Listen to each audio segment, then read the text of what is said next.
Hello everyone, welcome back to Techsphere YouTube channel. और आज हम बात करने वाले हैं यूपीपी प्रोग्रामर ग्रेड 2 और कंप्यूटर ऑपरेटर के लिए जो प्रैक्टिस सेट हम लोगों ने स्टार्ट की थी, आज उसका दूसरा पार्ट है, यानी प्रैक्टिस सेट 2, जिसमें टॉप 30 पीवाईक्यूज और कुछ अच्छे क्वेश्चन इसमें इन्वॉल्व किए गए हैं। तो आज के लेक्चर में हम लोग तीन टॉपिक कवर करने वाले हैं, जिसमें आपका सेट थ्योरी का कॉन्सेप्ट थोड़ा सा रहेगा, उससे रिलेटेड क्वेश्चन रहेंगे। और दूसरा हमारा रहेगा डिस्क्रीट मैथमेटिक्स से रिलेटेड रहेगा, और मतलब डिजिटल लॉजिक डिजाइन से रहेगा और डिस्क्रीट मैथमेटिक्स से रहेगा। और जो थर्ड पॉइंट है हमारा वो रहेगा सॉफ्टवेयर डेवलपमेंट से। तो क्वेश्चन का लेवल अच्छा होने वाला है, और स्टार्टिंग से लास्ट तक बने रहिएगा और सारे क्वेश्चन को अटेम्प्ट करने का ट्राई करिएगा। हम हर एक क्वेश्चन को एक्सप्लेन करते हुए चलेंगे। अगर कोई क्वेश्चन मिस हो जाए या कुछ भी प्रॉब्लम हो तो आप हमें कमेंट करके वो डाउट अपना क्लियर कर सकते हैं। तो चलो बिना टाइम वेस्ट किए हुए शुरू करते हैं।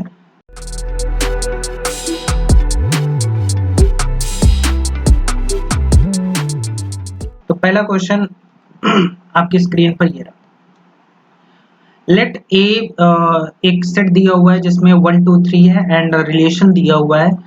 तो नो डाउट यहाँ पे तीन पॉसिबिलिटीज हमारे पास दी हुई है कि या तो ये रिफ्लेक्सिव हो सकता है, या तो ये सिमेट्रिक हो सकता है, या फिर ट्रांजिटिव हो सकता है, या ऑल ऑफ द अबव। देखो रिफ्लेक्सिव को अगर हम देखें कि रिफ्लेक्सिव क्या होता है, ठीक है, हम एक एक करके सारी चीजों को, सारे ऑप्शन को देखेंगे। तो पहला हमारा रिफ्लेक्सिव है, दूसरा हमारा सिमेट्रिक है, ठीक है, और थर्ड हमारा क्या है, ट्रांजिटिव। अब तीनों ऑप्शन को देखते हैं। देखो रिफ्लेक्सिव का मतलब क्या होता है कि अगर कोई रिलेशन में ए आर ए है, तो दैट मीन्स कि A comma A belongs to R है।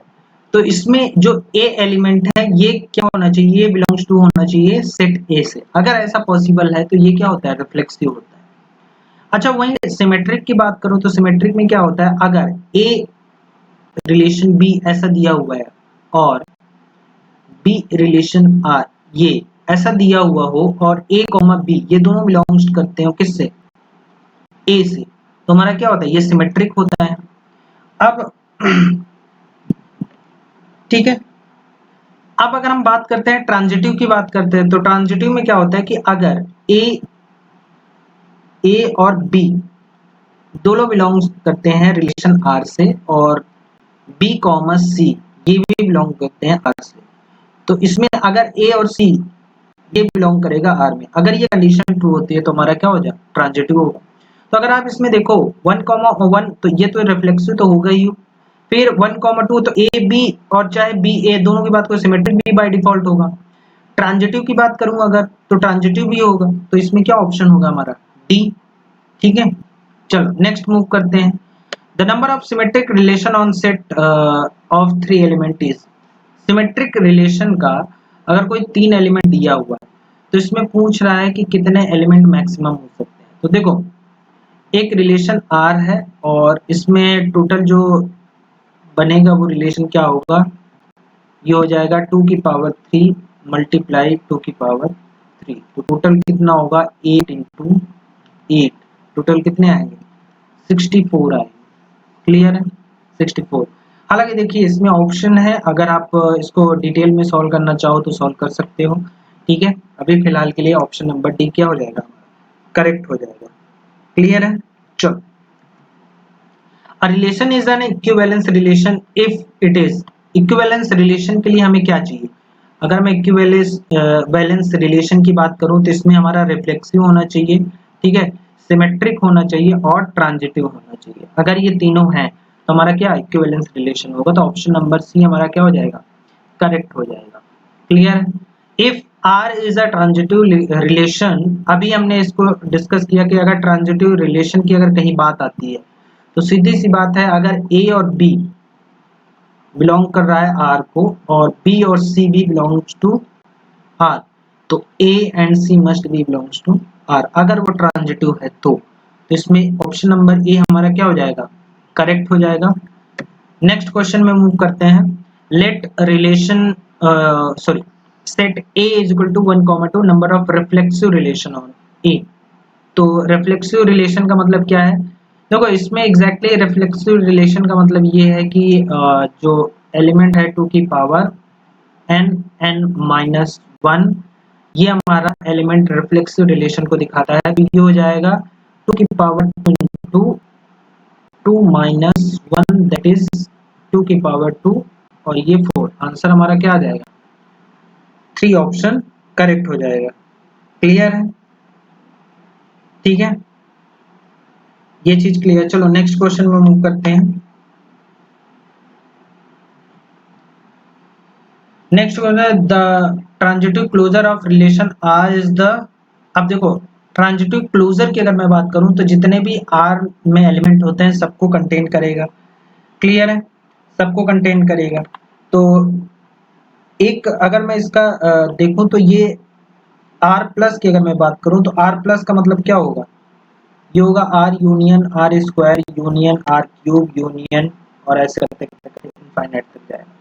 तो जो क्लोजर होगा वो बोला जाएगा smallest transitive relation containing R. तो इसका ऑप्शन नंबर क्या हो जाएगा? बी ऑप्शन हमारा करेक्ट हो जाएगा। चलो if A has an element total number of relation on same वही कि अगर ए कोई सेट है उसमें मान लो एन एलिमेंट है तो ये टोटल जो इसमें एलिमेंट बनेंगे वो 2 की पावर एन बनेंगे और रिलेशन आर जो है सेट ए के थ्रू बन रहा है तो ये हो जाएगा 2 की पावर एन इंटू 2 की पावर एन।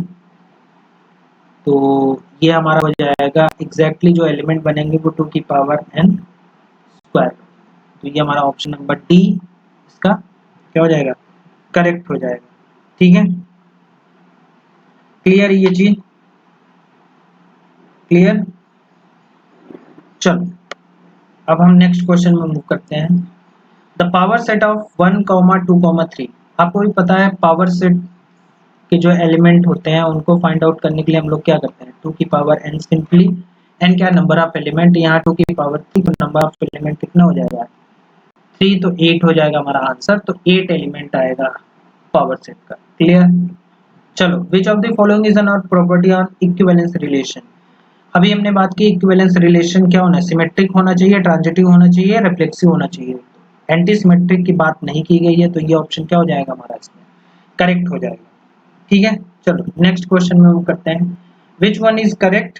तो विच वन इज करेक्ट में अगर आप देखो तो इसमें ये बुलियन लॉजिक का क्वेश्चन है। तो इसमें एक्चुअली दिया हुआ है कि कोई से मान लो कि ए है, अब उसकी वैल्यू कुछ भी हो सकती है। ठीक है, अब ए में अगर हम एंड ऑपरेटर 1 से करते हैं तो 1 के साथ मल्टीप्लाई कर, क्योंकि डॉट का मतलब क्या होता है? मल्टीप्लाई का सिंबल होता है। तो अगर हम मल्टीप्लाई करेंगे तो क्या होगा? इस एग्जैक्ट वही आएगा, ए ऑप्शन आएगा। तो ये हमारा करेक्ट दिया हुआ है।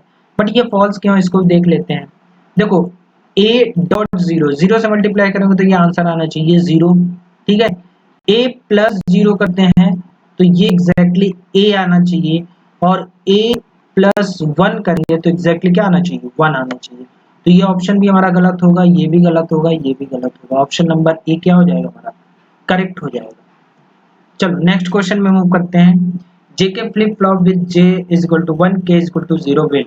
अब देखो जेके फ्लिप फ्लॉप, सबसे पहले फ्लिप फ्लॉप क्या होता है उसके बारे में बात कर लेते हैं। ठीक है, फ्लिप फ्लॉप के बारे में बात कर लेते हैं।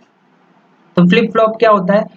फ्लिप फ्लॉप को अगर मैं ब्रेक करूं तो फ्लिप फ्लॉप क्या होता है कि एक 1 बिट मेमोरी डिवाइस होता है जो यूज होता है क्या? डिजिटल इलेक्ट्रॉनिक्स में। किसके लिए?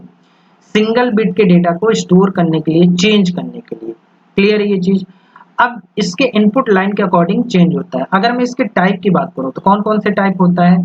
एक होता है हमारा एस आर फ्लिप फ्लॉप। ठीक है, एस आर फ्लिप फ्लॉप। दूसरा हमारा क्या होता है? D flip flop. ठीक है, नेक्स्ट हमारा होता है जेके फ्लिप फ्लॉप। नेक्स्ट हमारा होता है टी फ्लिप फ्लॉप। ठीक है, फिर अगर मैं इसके नेक्स्ट की बात करूं तो नेक्स्ट क्या होता है? अब इसमें जो क्वेश्चन पूछा हुआ है उसके बारे में बात कर लेते हैं। तो एसआर को क्या बोला जाता है? एसआर को बोला जाता है सेट रीसेट। ठीक है, set reset, set reset. D को मतलब डेटा डिले या डेटा या डिले। ठीक है, तो ये डेटा और डिले की बात की जाती है। ठीक है, यहां लिख देता हूं डिले। जेके फ्लिप फ्लॉप का मतलब होता है जैक फ्लिप फ्लॉप या यूनिवर्सल टाइप को इसको बोला जाता है, ठीक है। जैक की बी जैक की बी। और टी फ्लिप फ्लॉप का मतलब टॉगल, ठीक है। तो कई बार तो ऐसे ही पूछ लेता है डायरेक्ट क्वेश्चन कि इसका मतलब क्या होता है। क्लियर है ये चीज। चलो अब देखो जेके फ्लिप फ्लॉप में क्या होता है। जेके फ्लिप फ्लॉप को आपको इसका मुझे एक बार ट्रूथ टेबल देखना पड़ेगा। ट्रूथ टेबल अगर नहीं देखेंगे तो हम इसका आंसर नहीं दे पाएंगे, ठीक है। तो ट्रूथ टेबल की बात कर ली जाती है। तो एक मैं टेबल यहाँ ड्रॉ कर लेता हूँ। ये बहुत काम की है क्योंकि आगे आने वाले क्वेश्चन में भी इसका काम आएगा। तो एक मैं ट्रूथ टेबल ड्रॉ कर लेता हूँ।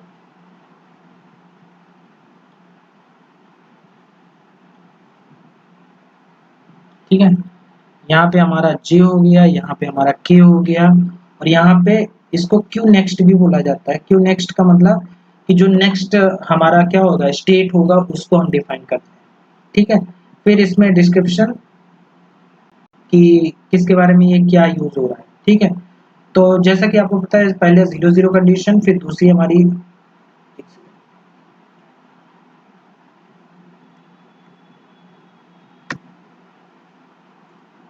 पहले हमारी 0 0 कंडीशन होगी, दूसरा हमारा 0 1 कंडीशन होगा, तीसरा 1 0 कंडीशन होगा, फोर्थ हमारा क्या होगा 1 1 कंडीशन होगा, ठीक है।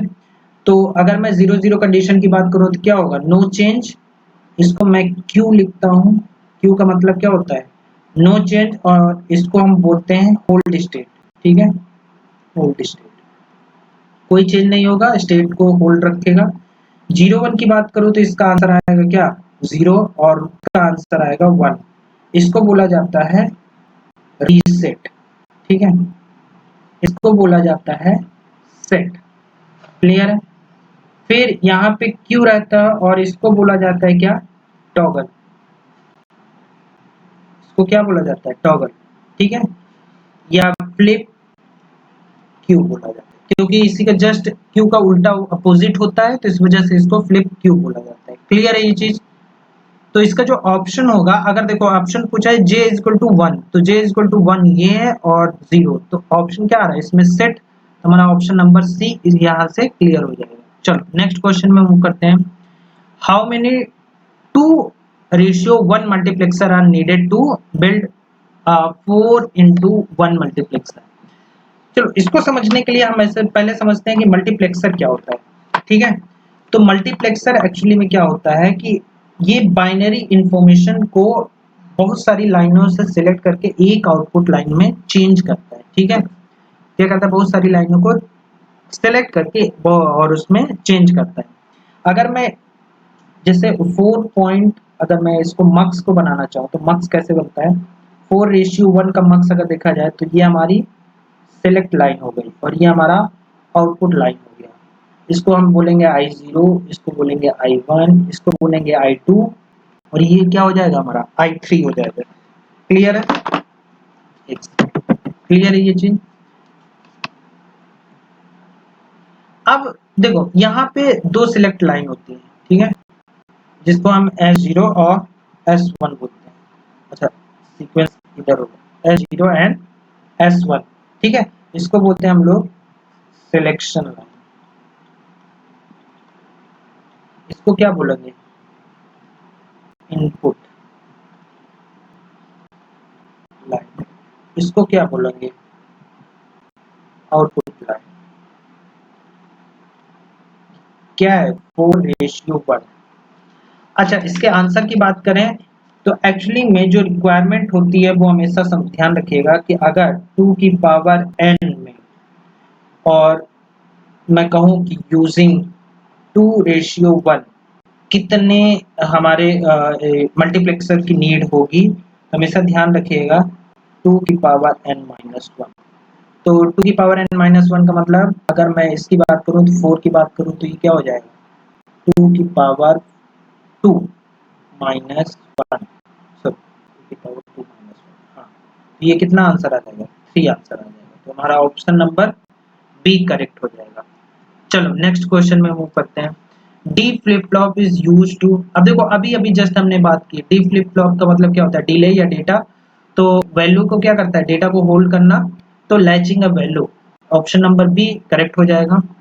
चलो नेक्स्ट मूव करते हैं, in S R flip flop when both inputs are 1, ध्यान रखना कि अगर, ठीक है, इसका ट्रूथ टेबल भी अगर मैं चाहूँ तो बना देता हूँ, ट्रूथ टेबल की अगर मैं बात करूँ, फिर भी एसआर और एसआर की अगर मैं बात करूँ तो क्या था, सेट रीसेट फ्लिप फ्लॉप था, क्लियर है। सेट रीसेट फ्लिप फ्लॉप में इसका भी एक तरीके से हमारा ट्रूथ टेबल बनेगा, तो ट्रूथ टेबल बना ही देते हैं। तो आप लोग फिर से एक बार देख लीजिए, अगर मैं इसको ट्रूथ टेबल बनाऊँ, ठीक है, यहाँ एस लिख दूँ, यहाँ आर लिख दूँ, तो एक हमारा होगा 0 0, एक होगा हमारा 0 1, एक होगा 1 0 और एक होगा 1 1, ठीक है। अब अगर इस ट्रूथ टेबल में देखा जाए तो 0 0 क्या करता है, क्यों, मतलब होल्ड स्टेट में बात करता है, होल्ड रहता है डेटा हमारा, यहाँ पे होल्ड रहेगा, होल्ड स्टेट बोला जाता है इसको, ठीक है, स्टेट होल्ड रहेगी। 0 1 की बात की जाए तो 0 हो जाएगा, 1 0 की बात की जाए तो 1 हो जाएगा, और ये हमारा होता है रीसेट, ये हमारा होता है सेट, ठीक है। लेकिन यहाँ जब 1 1 की बात की जाती है तो ये क्या होता है, एसआर में इनडिफाइन होता है, क्या होता है, सॉरी अनडिफाइंड होता है, ठीक है, अनडिफाइंड होता है या फिर इनवैलिड होता है, क्लियर है ये चीज, क्लियर है, ठीक है। तो इसका ऑप्शन क्या हो जाएगा हमारा, state is undefined, clear option C, ठीक है। A 4 bit counter can be count up to, अब 4 बिट काउंटर कितना काउंट कर सकता है, तो कोई भी काउंटर 2 की पावर n माइनस 1 तक काउंट कर सकता है, तो यहाँ 4 बिट दिया हुआ है -1 दैट इज 15, ये तो डायरेक्टली फॉर्मूला है, तो इसमें आपको ज्यादा दिमाग लगाने की जरूरत नहीं। चलो नेक्स्ट क्वेश्चन मूव करते हैं, multiplexer is use for data encoding memory storage selection of input, तो अभी अभी हमने मक्स की बात की थी, तो मक्स किस लिए यूज होता है, इनपुट को सेलेक्ट करके उसका आउटपुट देने के लिए, तो हमारा ऑप्शन नंबर सी क्या हो जाएगा, करेक्ट हो जाएगा। चलो मूव करते हैं नेक्स्ट में, a 16:1 multiplexer required how many select line, तो आपको भी पता है 2 की पावर n/1 मक्स में जो सिलेक्शन लाइन होती है वो क्या होती है, 2 की पावर n में n होती है, ठीक है। तो अगर मैं 16:1 करूं तो ये एक्चुअली 2 की पावर कितना होगा, 4 होगा, हाँ 4 होगा, 1, तो जो सिलेक्शन लाइन होगी वो 4 होगी, क्लियर है। तो ऑप्शन नंबर बी हमारा क्या हो जाएगा, सही हो जाएगा। तो इसका ऑप्शन क्या हो जाएगा, हमारा रजिस्टर सही हो जाएगा। काउंटर मल्टीप्लेक्सर अभी हमने देखा कन्वर्जन करने का काम करता है, मल्टीपल सिलेक्ट लाइन को एक आउटपुट लाइन में सिलेक्ट करने का काम करता है, तो इसका ऑप्शन नंबर क्या हो जाएगा, बी हमारा करेक्ट हो जाएगा। फ्लिप फ्लॉप और यूज टू, इसमें से कौन सी ऐसी लॉजिक है जिसको फ्लिप फ्लॉप के लिए या यूज किया जाता है, ठीक है। तो इसका ऑप्शन क्या हो जाएगा, sequential circuit, option number B, flip flop का यूज किस लिए यूज होता है, सीक्वेंशियल सर्किट के लिए यूज होता है। विच of the following is a sequential circuit, तो इसमें पूछा हुआ है कि इसमें सीक्वेंशियल सर्किट कौन सा होगा, तो सीक्वेंशियल सर्किट की अगर मैं बात करूं तो इसमें से क्या होगा, देखो सीक्वेंशियल सर्किट में फ्लिप फ्लॉप आता है, काउंटर आता है हमारा, तो फ्लिप फ्लॉप भी आता है। तो सीक्वेंशियल सर्किट का जो एग्जांपल हो क्या है, फ्लिप फ्लॉप है, काउंटर है हमारा, ठीक है, सेकंड हमारा काउंटर हो गया, थर्ड हमारा रजिस्टर हो गया, ठीक है। फिर नेक्स्ट क्लॉक, क्लॉक डिवाइडर्स, ठीक है। नेक्स्ट हमारा क्या हो गया, क्लॉक डिवाइडर्स, तो ये हमारे एग्जांपल है, तो इसका ऑप्शन क्या हो जाएगा हमारा, सी सही हो जाएगा। चलो नेक्स्ट मूव करते हैं, risk analysis is done in which phase of spiral model, देखो अब हमारा जो क्वेश्चन है वो किससे रिलेटेड होगा, हमारा जो क्वेश्चन है वो सॉफ्टवेयर डेवलपमेंट से रिलेटेड होगा। तो सबसे पहली चीज जो हम लोग क्या कर लेते हैं, इसमें अगर हम बात करें कौन कौन से हमारे जो डेवलपमेंट के लिए, सॉफ्टवेयर डेवलपमेंट के लिए मॉडल हैं, उनके जो फेमस नाम है हमारा, तो सबसे पहला तो यही हो गया, स्पाइरल मॉडल हो गया। दूसरा आपको देखने को मिल जाएगा सबसे फेमस हमारा वाटरफॉल, फिर नेक्स्ट में मिल जाएगा वी मॉडल, ठीक है। फिर हमारा हो जाएगा इंक्रीमेंटल, इंक्रीमेंटल नेक्स्ट हमारा एजाइल, फिर स्क्रम, फिर कनबन, ठीक है, बहुत सारे हैं, प्रोटोटाइप, ठीक है, लीन मॉडल,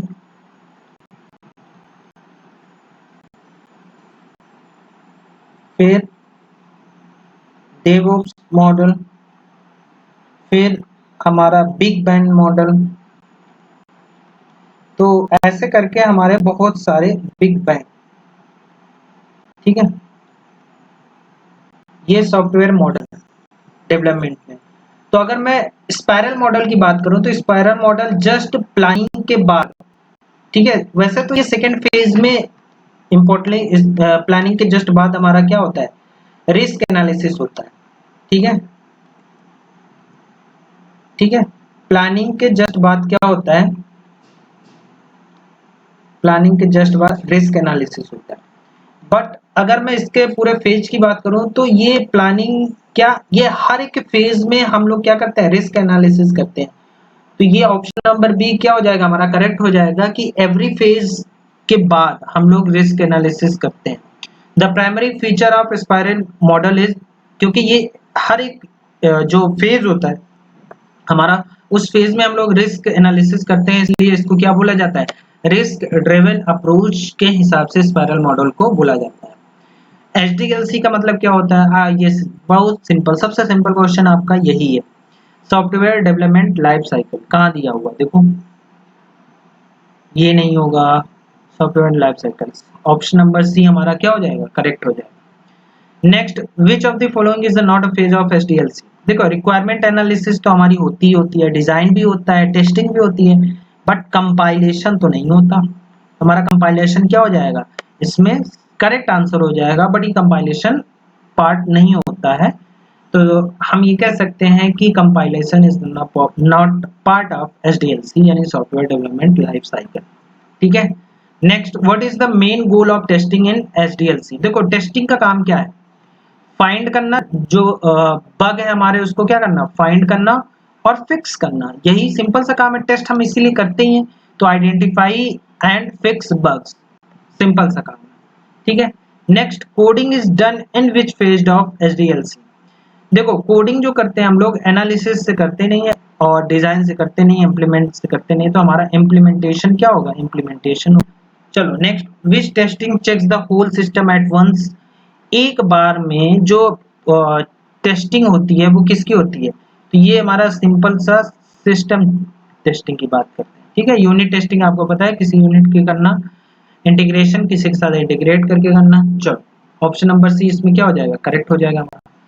चलो नेक्स्ट क्वेश्चन में हम करते हैं, what is the output of the design phase in HDLC. Design करने का मतलब क्या होता है, देखो डिजाइन फेज का मतलब ये होता है कि एक्चुअली में ये डॉक्यूमेंटेशन को शो करता है, ठीक है, डॉक्यूमेंटेशन को शो करता है।